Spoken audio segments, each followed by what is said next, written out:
ومنفس قدوس أحدو أملاك آمين بكريستوس ክርስቲያን ዝተባሃልኩም መላእ ዓለም ዘለኻትኩም ናይ እግዚአብሔር ደቂ ናይ ድንግል ማርያም መፍቀርቲ ሰላም እግዚአብሔር ምስ ኩላትና ይኹን ከመይ ውዒላትኩም ከመይ ቀኒኻትኩም አሜን እግዚአብሔር አምላኽና ስለቲ ዘይንገር ውህብትኡ ሽሙ ዝተመስገነን ዝኸበረን ይኹንልና ከም ፈቃድ እግዚአብሔር ማዓንቲ እንነጋገረሉ ናይ እግዚአብሔር ቃል ከምቲ በሰሙኑ ተኸታታሊ ትምህርቲ እንመሃሮ ዘለና ናይ ሓዲስ ኪዳን መጽናዕቲ ይኸውን ስለዚህ أفتح قارقنا يو خنجمرنا خنفقاد እግዚአብሔር ማለት እዩ እግዚአብሔር አምላክ ትንመሃሮ ቃል ሁሉ ናብ አእምሮና ከሓድር ፈቃዱ ይኹነልና ብዝሓለፈ ተኸታታሊ ትምህርትና ናይ ሓዲስ ኪዳን መጽናዕቲ ክንመሃር ከለና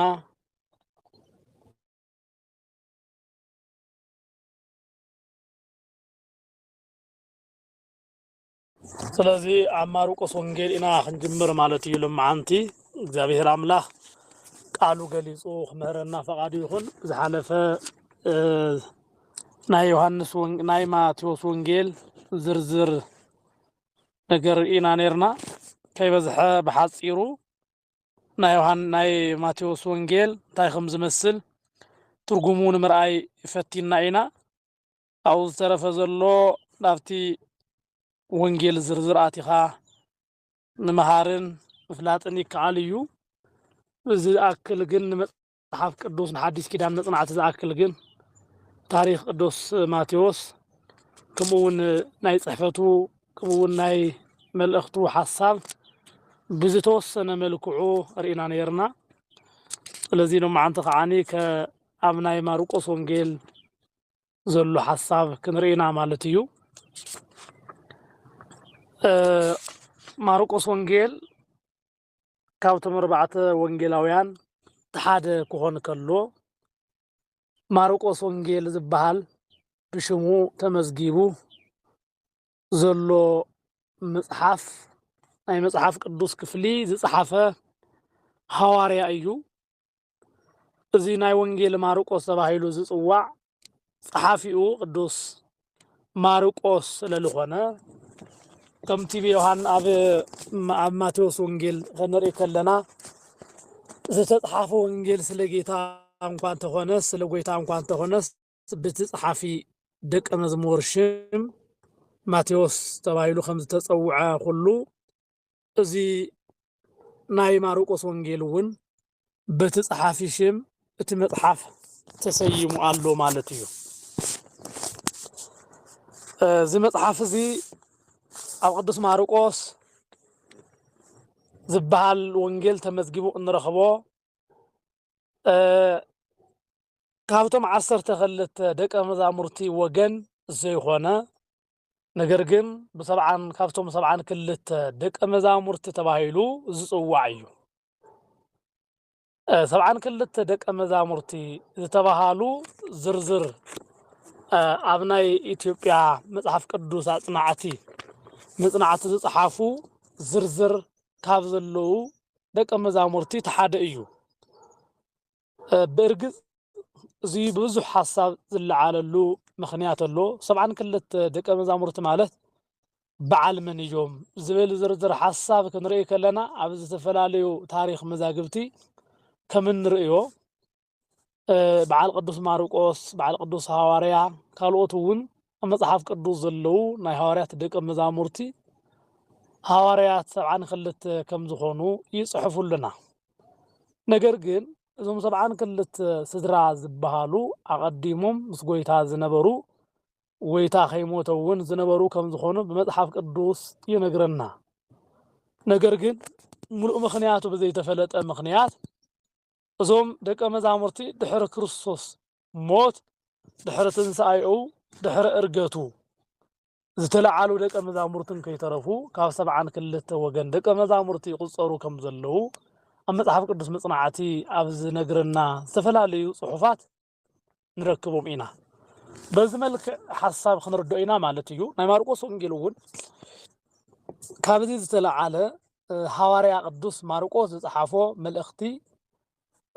ባዕሉ ሐዋርያ ቅዱስ ማርቆስ ካብቶም 72 ወገን ደቀ መዛሙርቲ እቲ ሓደ እዩ ዝብል መረዳእታን ሓበሬታን ኣሎ ቅዱስ ማርቆስ እዚ ወንጌል ዝጸሓፎ ባዕሉ ብዝተማሃሮን ብዝፈልጦን መሰረት ገይሩ ጥራይ ከይኾነስ ካብ ቅዱስ ጴጥሮስ ብዝሰምዖ መሰረት ከም ዝኾነ ዝተፈላለዩ ናይ ቤተ ክርስቲያን መግለጽቲ ቅብብል ዘለዎም ትውፊት መሰረት ዘለዎም መጻሕፍቲ ካብ ቅዱስ ጴጥሮስ ብዝሰምዖ ከም ዝኾነ ይነግረና ካብዚ ማእኸል ክልተ ነገራት ክንነጋገር ኢና እዚ ቅዱስ ማርቆስ ዝረኸቦ መረዳእታ ክንነጋገር ከሎ አቡሳዊዮስ ናይ ጴጥሮስ ትርጁማን ዝነበረ ማርቆስ ናይ ክርስቶስ አባህላታት ኾነ ስራሕትታት ሁሉ ተአምራት ካብኡ ብዝተማሃሮ መሰረት እንዳወሰደ ናይ ጎይታ ነገረ ስጋዊኡ ከም ዝጸሓፈ ይነግረና እዚ ታሪኽ እዚ አውሳቢዮስ ናይ ጴጥሮስ ትርጁማን ዝነበረ ማርቆስ ናይ ክርስቶስ አባህላታት ከም ዝጸሓፈ ስራሕትታት ሁሉ ከም ዝናገር ዝነግረና መጽሐፍ ቅዱስ መጽናዕቲ ከም እንረኽቦ አውሳቢዮስ ናይ ቤተ ክርስቲያን ታሪኽ ኣብ ዝብል ኣብቲ መጽሐፍ ተጻሒፉ እንረኽቦ ብሕልፊ ከዓ ኣብ መጽሐፍ ስንክሳር ሚያዝያ 30 ኣብ ዝተጻሓፈ ይነግረና እዩ ልዕሊ ታሪኹ ኣብ ናይ ስንክሳር ሚያዝያ 30 ዘሎ ትርጉም ከም ዝነግረና መሰረታዊ ሓሳብ ከም ዘለዎ ይነግረና እዚ ቃል እዚ ክጽሕፍ ከሎ ካብ ቅዱስ ጴጥሮስ ብዝሰምዖ ዋላ እንተ ጸሓፈ ግን ዘሐዋርያ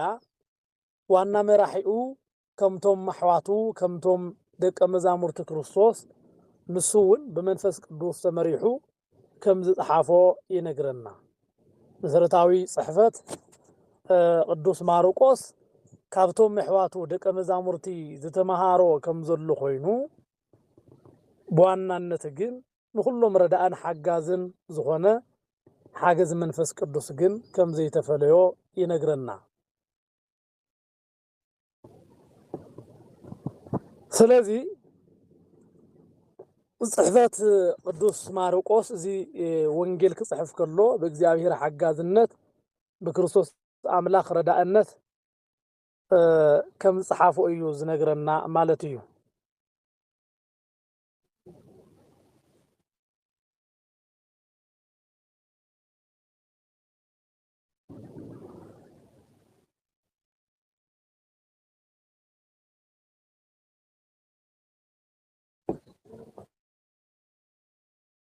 እሺ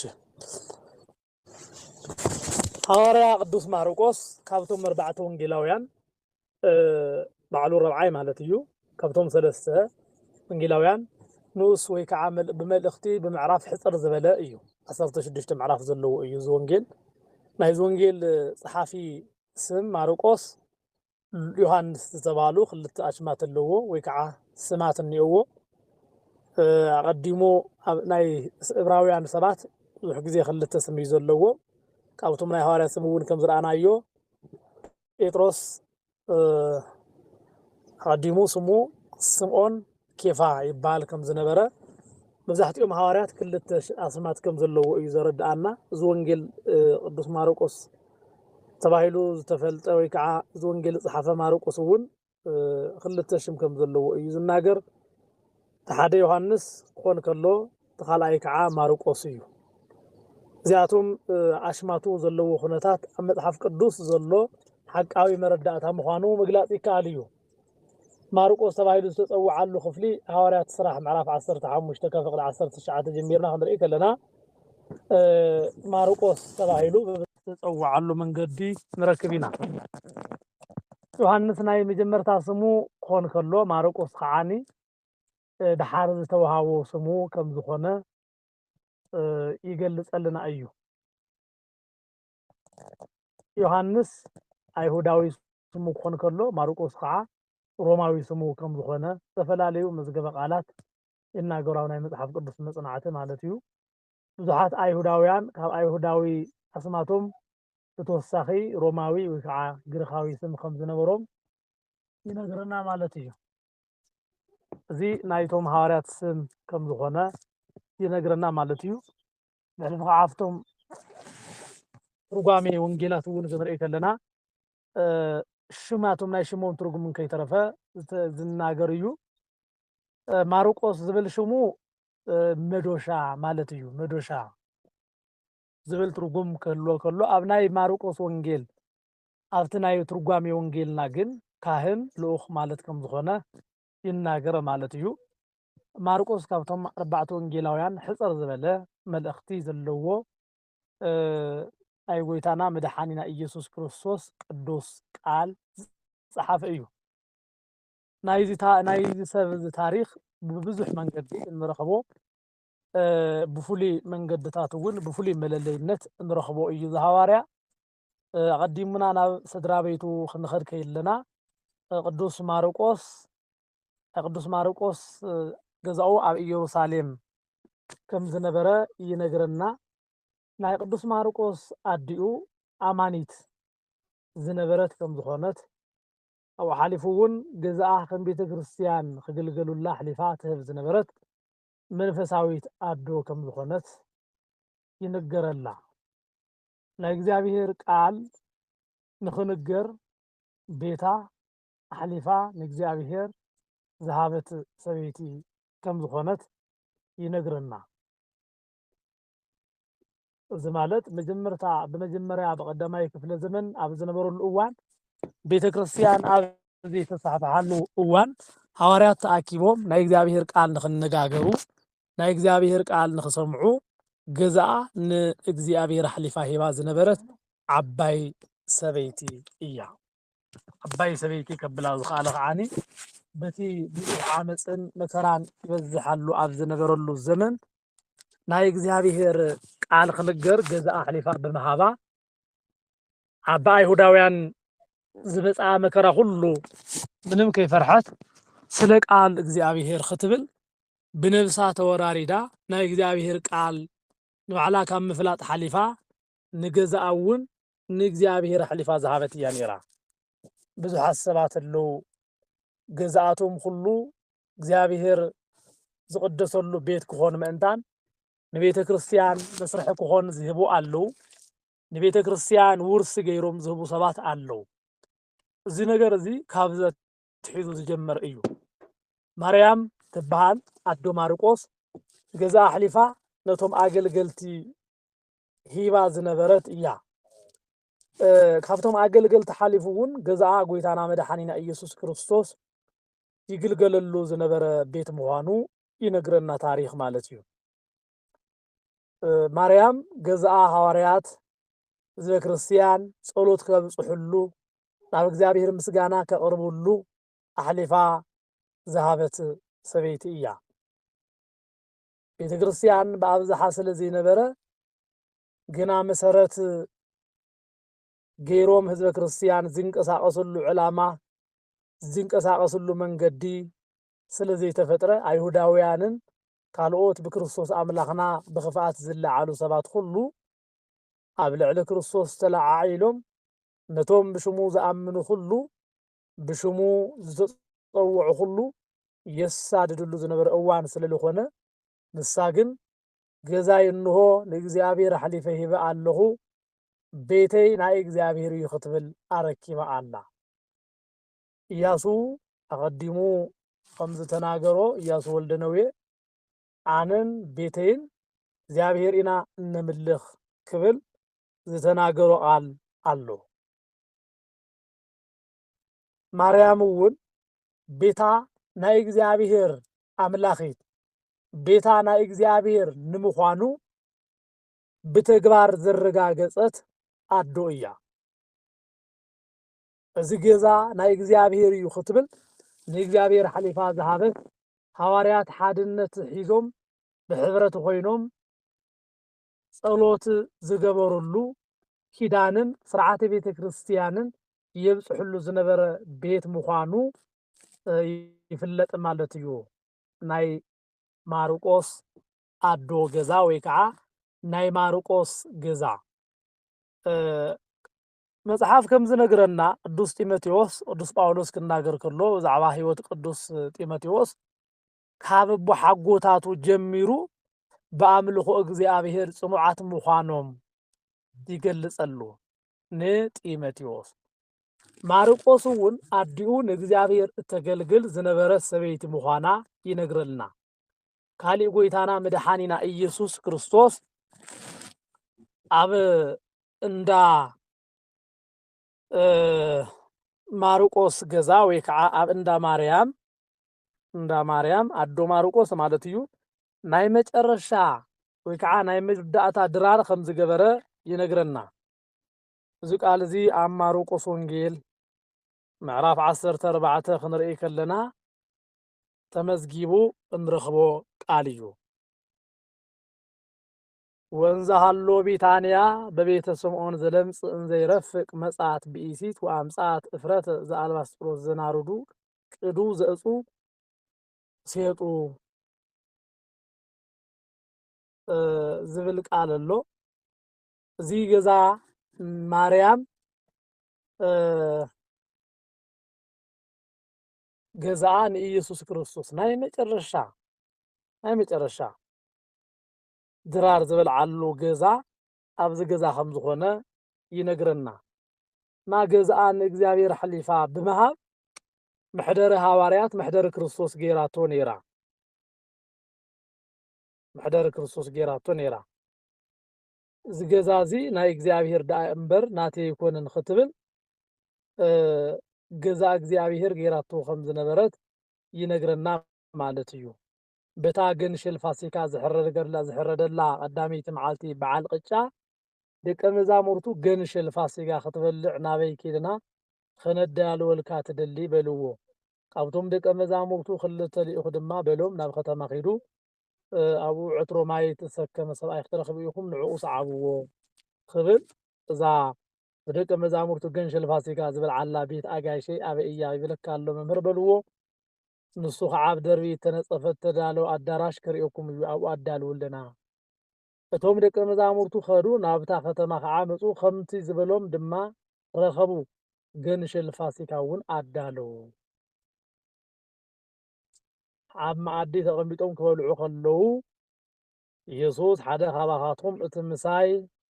ዝበልዕ ክትሕዘኒ እዩ ኢለ ብሓቂ ይብለኩም ኣለኹ በለ። እዛ ናይ መጨረሻ ድራር ተባሃለ እስከ 16 ዘላ ማርቆስ 14 ካብ ፍቕዲ 13 ጀሚርና ክነነብቦ ከለና እስከ 16 ድራታ ናይ መጨረሻ ሰዓት ድራር ዝበልዑላ ገዛ ማርቆስ ከም ዝኾነት ታሪክ ይነግረና ማለት እዩ። ናይ ቤቱ ጎይታ ዝተባሃለ ሰብ ናይ ማርቆስ ኣቦ ከም ዝኾነ እዩ ዝነግረና። ሰብ እቲ ገዛ ወይ ከዓ እታ ድራር ክበልዑላ ዝተዳለወትላ ሰብ ቤት ወይ ከዓ ናይቲ ገዛ በዓል ዋና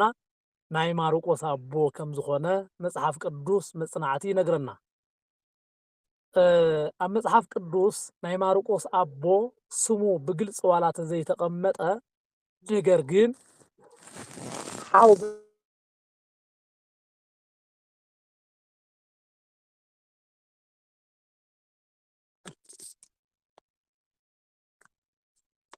تعزيادة نيرا ولا قوري هو فرمان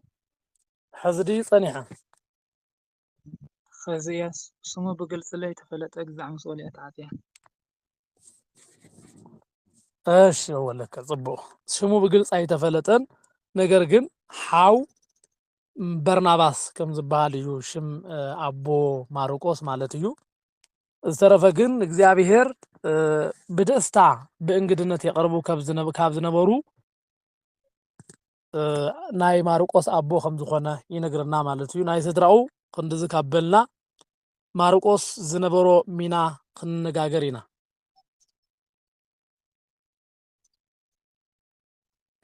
እሺ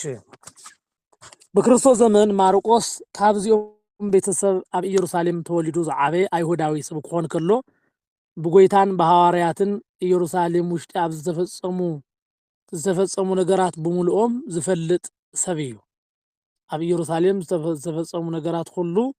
ስለ ዝፈልጥ በዚ መንገዲ ታሪክ ክጽሕፈልና ክኢሉ ኣሎ ማለት እዩ። ታሪክ ክጽሕፈልና ክኢሉ ኣሎ ማለት እዩ ቅዱስ ማርቆስ። ምክንያቱ በቲ ዘመን ኢየሱስ ክርስቶስ ናብ ገዝኦም እንዳምጽኡ ከምኡ እውን ሃዋርያት ኣብ ገዛኡ እንዳተመላለሱ ነገረ እግዚአብሔር እንዳተናገሩ ክርስቶስ አምላኽ እውን እንዳባረኾም ዝረአየ ሰብ ስለ ዝኾነ ታሪክ ካብዚ ተላዒሉ ክጽሕፍ ክኢሉ ኣሎ ማለት እዩ። ናይ ኣዲኡ ስም ማርያም ኢልና ኣለና። ብዙሕ ትምህርቲ ትፍለጥ እያ። ኣብ መጽሓፍ ቅዱስ ዋላ ዘይተጻሓፈ ኣቦኡ አርስቶፑሊስ ከም ዝበሃል ይነግረና። ሓው በርናባስ ዝብል ተቐሚጡሉ ነገር ግን ኣብ መዝገብ ወይ ከዓ ኣብ ናይ ባዕሉ ድርሳን ኣብ ናይ ባዕሉ ታሪክ ማርቆስ ክንርኢ ከለና ግን አርስቶፑሉስ ዝበሃል ከም ዝነበረ እዩ ዝነግረና። ስለዚ ንመጽሓፍ ዋናኡ ናይ ቅዱስ ማርቆስ ታሪክን ትውፊትን መሰረት ገይሩ ክጽሕፍ ዝኸኣለሉ ዓብይ ነገር እንታይ እዩ ተተባሂሉ ካብ ህፃንነቱ ጀሚሩ ኣብ ገዛ እንዳሃለወ ይርእዮ ብዝነበረ ታሪክ ክጽሕፈልና ክኢሉ ኣሎ ማለት እዩ። ኣብ ትርጓሜ ወንጌል እውን ከም ዝንርእዮ ናይ ግእዝ መጽሓፍቲ ቅዱስ ማርቆስ ቁጥሩ ካብ 74 ካብ 72 ይቕሬታ ካብ 72 ከም ዝኾነ ይነግረና። ነዚ ኸዓኒ እንታይ ኢሉ ይጅምር እቲ ማርቆስ ወንጌል ክንርኢ ከለና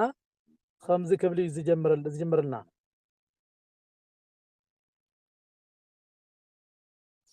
ከምዚ ክብል ይጅምር ብስራተ ማርቆስ ረድ አሃዱ ምሰብአ ወክልኤቱ አርዲት ይብል ቀዳሚሁ ለወንጌለ እግዚእነ ኢየሱስ ክርስቶስ ወልደ እግዚአብሔር ሕያው ኢሉ ካብ ቁጥሪ 1 ይጅምር ማለት እዩ። ኣብቲ ናይ ግእዝ መጽሓፍና ግን ብስራተ ማርቆስ ረድ አሃዱ ምሰብአ ወክልኤቱ አርዲት ካብ 72 አርዲት ሓደ ዝኾነ ናይ ማርቆስ ወንጌል ክብል እዩ ዝረጋግጸልና ማለት እዩ። ካብ ዝተለዓለ ቁፅሩ ካብ 72 ከም ዝኾነ በዚ ንፈልጥ ማለት እዩ። ንወንጌሉ ርእሲ ዝተዋሃቦ እውን ካብ ዝተላዒሉ ከም ዝኾነ ይነግረና ማለት እዩ። ካሊእ ኣብ መጽሓፍ ብብዙሕ መንገዲ ዘሃዋርያ ተገሊጹ ንረኸቦ ኢና። መጽሓፍ ቅዱስ ብዋናነት ብቐዳምነት ዝፍለጠሉ ቅዱስ ማርቆስ ኣብ ማርቆስ ምዕራፍ 15 ዘሎ ቃል መለለይ እዩ ንሃዋርያ ማርቆስ ማለት እዩ። 1451 ክንርኢ ከለና ከምዚ ዝብል ቃል ንረክብ ኢና። 14 ማለት እዩ። ኣብ 14 ኣብ ማርቆስ ወንጌል ምዕራፍ 14 ካብ ፍቅዲ 51 ጀሚርና ክንርኢ ከለና ከምዚ ዝብል ቃል ኣሎ። ወሃደግዎ ኩሎሙ አርዳኢሁ ወጎዩ ወተለዎ አሃዱ ወሬዛ ዘይተአጸፍ ሰንዱነ ራቆ አሃዙዎ ወራዙት ወሃደገ ሰንዱኖ ወጎየ ራቆ ዝብል ቃል ኣሎ። ነጸላ ተኸደነ ጎበዝ ድማ ሰዓቦ ንዕኡ ከዓ ሓዝዎ ዝብል ቃል ኣሎ። እዚ ጥራሕ ዝባኑ ወይ ከዓ ዕርቃኑ ዝኸደ ክዳኑ ደርቢዩ ዕርቃኑ ብነጸላ ኸዲኑ ሸፊኑ ዝጎየየ መንእሰ ማርቆስ ከም ዝኾነ ብዙሓት ናይ ቤተ ክርስቲያንና ናይ ትርጓሜ ሊቃውንቲ ይስማዕማዓሉ እዩ። ምክንያቱ እዚ ክዳኑ ደርቢዩ ዝኸደ ዝጎየየ መን ከም ዝኾነ ክናገሩ ከለው ኣብ ትርጉም ማለት እዩ ብግእዝ ትርጓሜ ኣብ ዝትርጎሙ መጻሕፍትና እዚ ሰብ እዚ ወይ ከዓ እዚ ሃዋርያ እዚ ማርቆስ ከም ዝኾነ ይነግሩና ኣሎ ማለት እዩ። ኩሎም ከዓ ሓዲጎም ሃደሙ ነፀላ ተኸደነ ጎበዝ ድማ ሰዓቦ ንዕኡ ከዓ ሓዝዎ እሱ ግና ነፀላኡ ሓዲጉ ጥራይ ዝባኑ ሃደመ ክዳኑ ዋላ እንተሓዝዎ እቲ ክዳኑ ገዲፉ ደርቢዩ ከም ዝኸደ ይነግረና ማለት እዩ። ኩሎም ሃዋርያት ተበቲኖም እዮም። እዚ ሃዋርያ እውን ኣብኡ ስለ ዝነበረ ቁጥሩ ካብቶም 12 ዋላ ተዘይኮነስ ነገር ግን ምስኡ ይኽተሉ ዝነበሩ ኩሎም ብሕልፊ 120 ስድራ ዝበሃሉ የሳድድዎም ከም ዝነበሩ እዩ ዝነግረና። በዚ ምክንያት ከዓ ካብቶም ደቀ መዛሙርቲ ወይ ከዓ ካብቶም ጎይታ ዝኽተሉ ካብ ኣዲኡ ጀሚሩ እውን ንክርስቶስን ንኣምላኽና ንእግዚኣብሔር እተኽብር ኣዶ ስለ ዝኾነት ንዕኡ እውን መከራን ስቃይን ክበፅሖም ካብ ዝደልይዎም እቲ ሓደ ስለ ዝኾነ ክሕዝዎ ኣብ ዝበሉ እዋን ነፀላኡ ገዲፉ ዕርቃኑ ከም ዝገለበ ይነግረና ማለት እዩ ኣብ ትርጓሜ ወንጌል። ብስማርቆስ ዘምሃረሉ ዓዲ ወይ ከዓ ሃገር ክንርኢ ከለና ታሪኻውን ትውፊታውን መረዳእታታት ናይ ማርቆስ ኣስተምህሮ ብዝተፈላለየ መንገዲ ከም ዝኾነ ይነግረና። ናይ ቤተ ክርስቲያን ታሪክ ጸሓፊ ኣውሳቢዮስ ዝተባሃለ ቅዱስ ማርቆስ ወንጌሉ ኣብ ሮም ወይ ከዓ ኣብ ጣልያን ከም ዝፀሓፈ ዳሓር ከዓ ናብ እስክንድርያ ከይዱ ከም ዝሰበኸ ከምኡ እውን ናይ እስክንድርያ ናይ መጀመርያ ጳጳስ ከም ዝኾነ ጽሒፉ ኣሎ። እዛ እስክንድርያ ዝተባሃለት ዓዲ ግብፂ እያ። ናይ ግብፂ መንበር ወይ ከዓ ናይ ግብፂ ናይ መጀመርታ ጳጳስ ማርቆስ እዩ። ግብፂ መንበረ ማርቆስ ተባሂላ ትፅዋዓሉ እውን በዚ ምክንያት እዩ። ኣብቲ ተኣምረ ማርያም እውን መንበረ ማርቆስ መካነ መዓልቃ ተባሂሉ ዝተፃሓፈላ ግብፂ ናይ መጀመርታ ወይ ከዓ መንበር ማርቆስ ስለ ዝኾነት እዩ እና እዚ ሃዋርያ ናብ ኣብ ሮም ኮይኑ ዝፀሓፉ ክኾን ከሎት ወንጌሉ ነገር ግን ናይ እስክንድርያ መጀመርያ ጳጳስ ከም ዝኾነ ታሪክ ጽንዓት መጽሓፍ ቅዱስ ዝምስክረልና እዩ። ካሊእ ገድሊ ሃዋርያትን ከምኡ እውን ስንክሳር ቅዱስ ማርቆስ ካብ በርናባስ ዕረፍቲ ድሓር ናብ ሮም ወይ ከዓ ናብ ጣልያን ናብ ጴጥሮስ ከም ዝኸደ ወንጌሉ ኣብ ሮም ከተማ ከም ዝፀሓፈ ድሓር ናይ እስክንድርያ ናብ እስክንድርያ ከይዱ አንያኖስ ካብ ዝተባሃለ ሰፋይ ጫማ ምስ ቤተሰብ ካብ ስድራኡ ጀሚሩ ንብዙሕ ህዝቢ ወንጌል ከም ዝሰበኸ ካብ እስክንድርያ ወፃኢ እውን ኣብ ዝተፈላለዩ ከባቢታት ኣፍሪካ ኣህጉር ኣፍሪካ እንዳተዘዋወረ ንዓመታት ከም ዝመሃረ ተመዝጊቡ ንረኽቦ ኢና። ኣብ ኣፍሪካ ኣብ 5 ሃገራት ዝኣክላ ያው በቲ ሽዑ ዝነበረ ናይ ሃገር ኣፀዋውዓ እውን ብዙሕ እዩ ነይሩ። ኣይኮነን በቲ ቀዳማይ ክፍለ ዘመን ኢትዮጵያ ስፍሓታ ካበይ ናበይ ከም ዝነበረ ብሕልፊ ከዓኒ በቲ ሽዑ ዝነበረ ኣፀዋውዓ ሽም ብሄረ ኣግኣዚ እንዳተባሃለ ይፅውዓሉ ዝነበረ ኩነታት እዩ ዘሎ። ሎሚ ኢትዮጵያ ተባሂላ ትፅዋዕ ዘላ ዓዲ ዋና መንበረ መንግስታ ካብ ኣክሱም ገይራ ናብ መላእ ዓለም ግዝኣታት ስፋሕፊሓቶ ዝነበረት ከም ዘሎ እዩ ዝናገረና እዚ ታሪክ ዝነግረና። ኣቀዲሙ እውን ቅድሚ ልደተ ክርስቶስ ጀሚሩ ዘሎ ናይ ኣክሱም ስልጣነ እውን ክንርኢ ከለና ብሰፊሑ መሰረት ዝሓጂ ኢትዮጵያ ኢልና ንሪኣ ዘለና መሰረታ ኣብኣ ከም ዝኾነ ደኣ እምበር እዚ ናይ ኢትዮጵያ ዝብል ሽም ድሓር ከም ዝመፀ እዩ ብታሪክ እውን ዝነግረና ማለት እዩ። ዝኾነ ኮይኑ ዋና ሓሳብና ናብ ታሪክ ትርጉም ከይኮነስ መጀመርታ እዚ ደቀ መዝሙር ወይ ከዓ እዚ ሃዋርያ ናብ ኣፍሪካ 5 ሃገራት ክብል ከሎ ብሰፊሑ ካብ መጀመርታ ጀሚሩ ካብ ኣክሱም ተላዒሉ ናብ ኢየሩሳሌም ከይዱ ትምህርተ ወንጌል ነገረ ክርስቶስ ተማሂሩ ዝመፀ ባኮስ ካብኡ ትሒዙ እዩ እቲ ወንጌል እና ኣቀዲማ ወንጌል ዝሰምዐት ዓዲ እውን ስለ ዝኾነት ናብ ኣኽሱም ቅዱሳን ዝመጽሉ ምኽንያት እውን ካብ መጀመርታት ሒዞም ካብ መስዋዕተ ኦሪት ምስዋዕ ጀሚራ ገና ክርስቶስ ብስጋ ከይተገልጸ ጀሚሩ መስዋዕተ ኦሪት ትስውእ ዝነበረት ኣኽሱም እያ ኣኽሱም እያ። ስለዚ ኣቐዲማ ነገረ እግዚኣብሔር ዝተሰበኸላ ዓዲ ስለ ዝኾነት እዛ ሃዋርያ ምናልባት እተን ዓዲ ብግልፂ ዘይተናገራ ዋላ ተኾናስ ካብ ሱዳን ካብ ኢትዮጵያ ከምኡ እውን ኣብ ጥቓ ዘለዉ ኤርትራ ካልኦት ዓዲ እውን ብግብፂ ጥቓ ዘለዋ ዓድታት ብምልኤን ከም ዘመሃረ ናብ ሰሜን ኣፍሪካ እውን ከይዱ ከም ዘመሃረ ዝተፈላለዩ በራሪ ወረቐታት ወይ ከዓ ጽሑፋት ኣፈ ታሪኻት እውን ከም ዝናገር ይሕብረልና ናይ ቅዱስ ማርቆስ ኣስተምህሮ ወይ ከዓ ዘመሃረሉ ዓዲ ማለት እዩ። ዝኾነ ኮይኑ ምናልባት ንሕና ብዝረኸብናዮ መረዳእታ ደኣ እምበር እግዚኣብሔር ንደቀ መዛሙርቱ ቀዲሙ ህርዎ መሃሩ ክብሎም ከሎ ብዘይ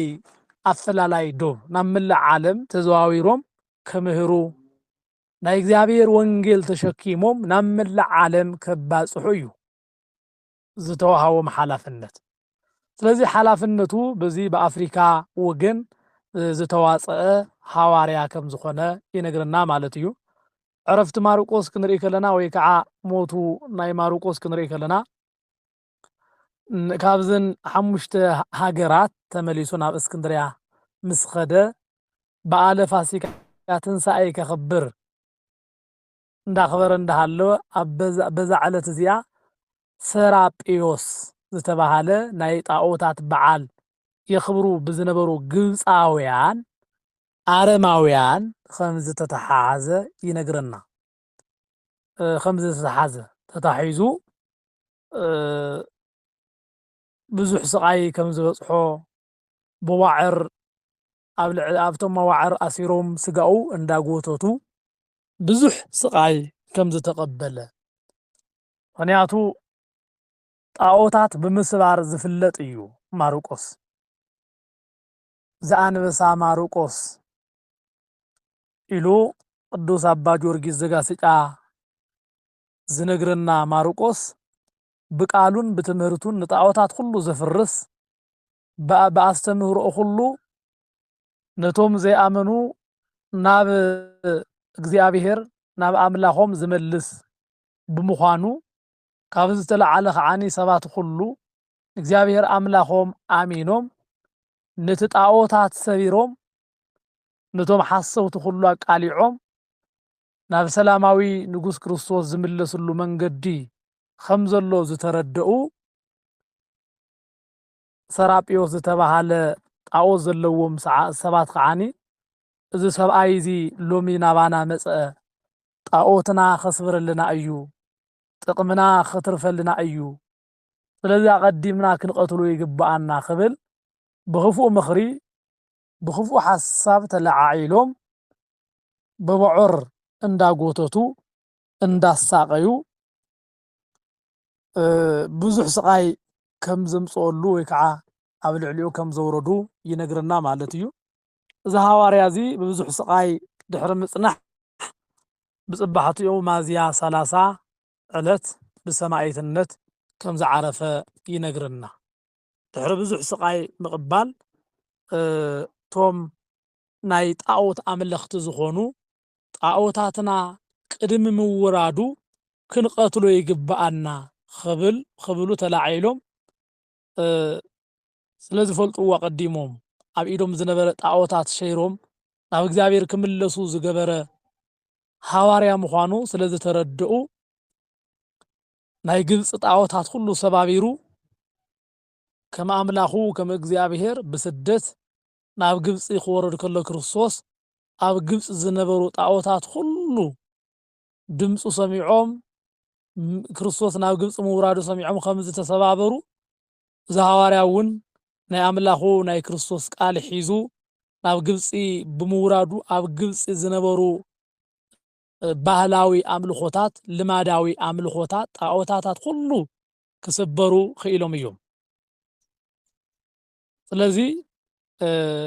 እዚ ነገር ዝተረድኡ ናይ ኣናብስቲ ጣዖታት ብምጥፋእ ዝፍለጥ ስለ ዝኾነ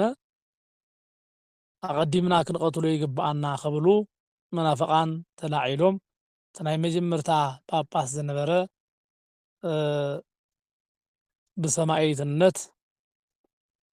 خمس موت أيوز نقرنا يازيا سلاسة مالتي عرفتو بخمس يرد عنا عرماويان بمقتالو تراي أيرخون قتلهم ون ክርስቲያን በድኖ ልዒሎም ብሽሙ ታቦት ቀሪጾም ንእግዚአብሔር ብምምላኽ ትናትና ሕመቕ እንዳገለጹ ናይታ ሐዋርያ ቅድስና እንዳተናገሩ ኣይከቐምጡናን እዮም ክብሉ በድኑ ወይ ከዓ ሬስኦ ንምቅጻል ከም ዝተለዓዓሉ ይነግረና። ኣብ ቅዱሳን ህይወት ዝገብርዎ ዓብይ ልማዶም እዮም። ዲያብሎስ ነቶም ሰባት ቀቲሉ እንኳ ኣይረኽእን ምስ ቀተለ ስጋኦም ብሓዊ ብምቅጻል ንቅዱስ ጊዮርጊስ ከም ዝገበርዎ ደብረ ይድራስ ናብ ዝተባሃለ ከረን ወሲዶም ሕሩጭ ገይሮም ከም ዝበተንዎ ኩሉ ንዛ ሐዋርያ እውን በድኑ ብሓዊ ከቃጥሉ ክብሉ ከለዉ በተሽዑ ዕለት መብረቕን ነጎድጓድ ነጎዳን ዘለዎ ዝሓወሰ በረዶ ካብ ሰማይ ከም ዝመፀ ይነግረና። በዚ ኃይለኛ ማይ በዚ ኃይለኛ በረዶን ነጎዳን ምክንያት ከዓኒ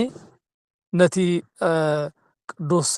አስከሬን ከልዕልዎ ኣይከኣሉን።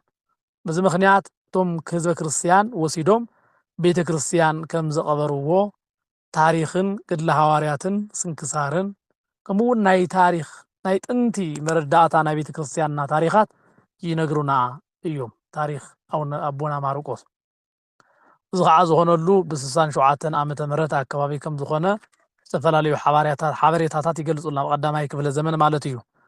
ቅዱስ ማርቆስ አንተው ከም ዘለዓልናዮ ምስል ኣለዎ። ብዝሓለፈ ማቴዎስ ክነልዕል ከለና ማቴዎስ ገጸ ሰብ ኢልና ብገጸ ሰብ ከም ዝምሰል ተነጋጊርና ነርና። ንሱ እውን ወልደ ዳዊት ኢሉ ስለዚ ጅምር ናይ ክርስቶስ አማናዊ ሰብነት ወይ ከዓ ሰብ ምዃኑ ፍጹም ሰብ ፍጹም አምላኽ ንምዃኑ ከረጋግጸልና ወልደ እጓል እመያው ምዃኑ ንዘይኣመኑ ንኣይሁዳውያን ንኻልኦት እውን ንኸረድእ ብሓረግ ክርስቶስ አምላኽና ትውልዱ ምቁጣር ስለ ዝጅምር ገጸ ሰብ ተባሂሉ ይጽዋዕ ተባሂልና ነርና። ማርቆስ እውን ናይ ባዕሉ ገጸ አንበሳ ተባሂሉ ዝጽዋዓሉ መንገዲ ኣሎ። ማርቆስ ብገጸ አንበሳ ዝተመሰለሉ ዋና ምክንያት አንበሳ ናብራኡ በረኻ ኮይኑ ድምፂ ከውፅእ ከሎ ብርሑቕ ከም ዝስማዕ ማርቆስ ወንጌል እውን ክጽሕፍ ከሎ ብበረኻ ኮይኑ ዝጨውህ ድምፂ ዘለዎ ዝተባሃለ ናይ መጥምቕ ዮሐንስ ስራሕን ትምህርትን አቀዲሙ ስለ ዝጅምር ማለት እዩ።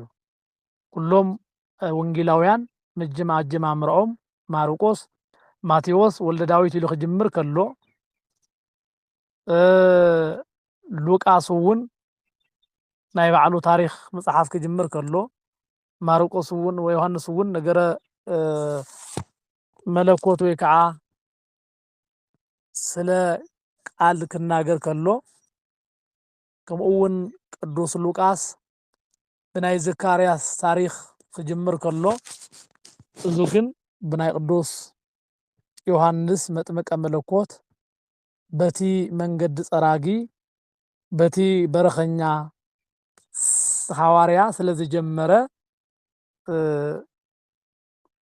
ከማንበሳ በበረኻ ኮይኑ ክጨውህ ዝመፀ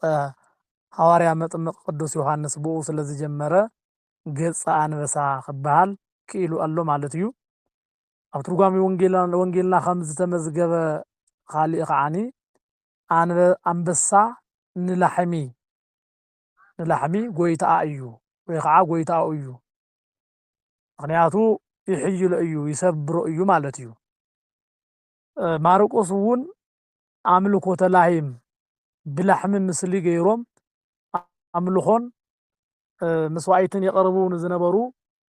ኣብ ግብፂ ንዝነበሩ ኩሉ ስለ ዘጥፍአ ካብዚ ዝተለዓለ አንበሳ ንላሕሚ ከም ዝቀትላ ከም ዝሰብራ ማርቆስ እውን አንበሳ ኮይኑ ናይቶም ብላሕሚ ምስሊ ገይሮም አምልኾ የቅርቡ ዝነበሩ ግብፃውያን ንጣዖታቶም ስለዝሰበረ ብገጸ ላህይነት ተመሲሉ አሎ ኢሉ ይነግረና። ሰዓት ኸይዱ ድዩ ቅሬታ ይረኽቡ። እሺ ኣብዚ ቅጽል ተጻሓፈሉ ቦታን ከምኡውን ተጻሓፈሉ ቋንቋ ከምኡውን ናይ ምዕራፉ ትሕዝቶ ብዝተኻለ መንገዲ ክንርኢና እግዚኣብሔር ኣምላኽ ጉባኤና ባሪኹ ቀዲሱ መዓልትና ባሪኹ ብሰላም ከውዕለና ፈቃዱ ይኹን። ስብሐት ለእግዚአብሔር ወለወላዲቱ